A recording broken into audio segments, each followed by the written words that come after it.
Now a question. What have Herbert Hoover, Art Linkletter, Jack London, and Richard Nixon all had in common?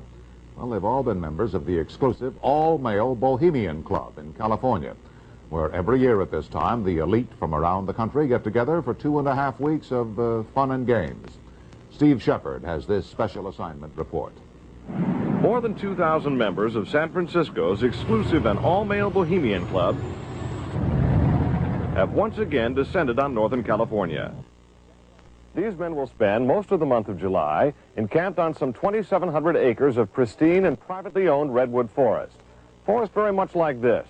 The place is called Bohemian Grove, and it's located just 80 miles north of San Francisco. The Grove is the Bohemian Club's summer retreat, and its facilities are hidden beneath lush forest canopy extending south from the banks of Sonoma County's Russian River. For more than a century, the camp has been a place where club members and guests from all across America gather to relax. The retreat is divided into dozens of small camps, the most prominent of which is called Mandalay. Among its members are businessmen like Leonard Firestone and Edgar Kaiser, and political figures like Gerald Ford, Henry Kissinger, William French Smith, and George Shultz. President Reagan, Vice President Bush, and Defense Secretary Weinberger are members of other camps.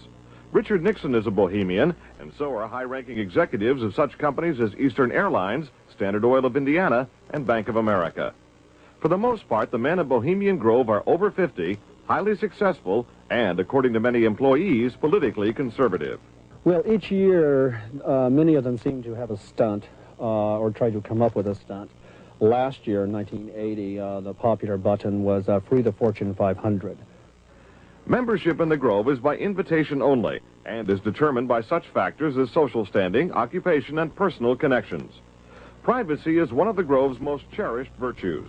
Members may not photograph, record, speak, or write about activities at the retreat. While many public officials are Grove members, the press is a distinctly unwelcome guest. We're from ABC News. Well, get back there. Get back there. Can we talk to somebody in the... Get back there. Anyone willing to navigate a boat up the Russian River can get a glimpse of the northern edge of the compound, but that's about all. Still, there are outsiders who have researched the Grove.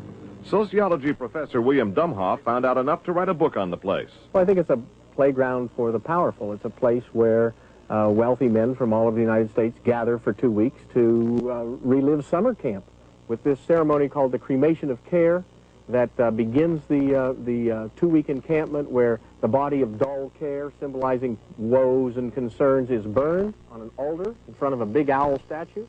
When that ceremony ends, they all start to cheer and yell and hand each other a beer. Other regular activities include the production of 2 plays, one of which involves major sets, orchestral music, and extravagant costumes. The other play appears to be just a bit on the lighter side, at least judging from these old photos. Members also spend time swimming, hiking, relaxing in the sun, and doing a bit of drinking from the Grove's own privately labeled spirits. Like a boys' camp, the Grove has a symbol, in this case a somewhat fierce-looking owl. It also has a patron saint, St. John of Nepomuk, a legitimate 13th century Bohemian canonized for his sense of honor. What the Grove does not have is any women, not even as employees. Despite its camp-like atmosphere, the Grove does host some serious business. To the degree that there's anything important happens at the Bohemian Grove, it's political. The important speeches that have been made at the Bohemian Grove have been made, for instance, and the best example, by Richard Nixon. Eisenhower gave a speech there. It was the first time the West Coast establishment really saw him close up. Discussions at the Grove in the 1930s helped lead to the development of nuclear power and the atomic bomb. It was at the Grove in 1967 that Richard Nixon and Ronald Reagan hashed out differences over their presidential ambitions. Each year, guests like Henry Kissinger or Zbigniew Brzezinski address members on their areas of expertise. Presidential counselor Edwin Meese will be among this year's speakers. And each year, other guests come to the Grove simply to enjoy themselves. This year, CIA Director William Casey is a scheduled guest of John McCone, former CIA Director. Baseball Commissioner Bowie Kuhn has been invited as a guest of baseball owner Peter O'Malley. Despite the presence of so many notables, the Grove is not without its small headaches. Anti-nuclear demonstrators gathered near the entrance to the retreat this year to wave signs and chant slogans. The Grove is also facing a suit from the state of California because it refuses to hire women. Still, the Bohemian Grove seems in no danger of passing. Herbert Hoover called it the world's greatest men's party, and there is a list of powerful people waiting to get in on it. Steve Shepard, ABC News, San Francisco.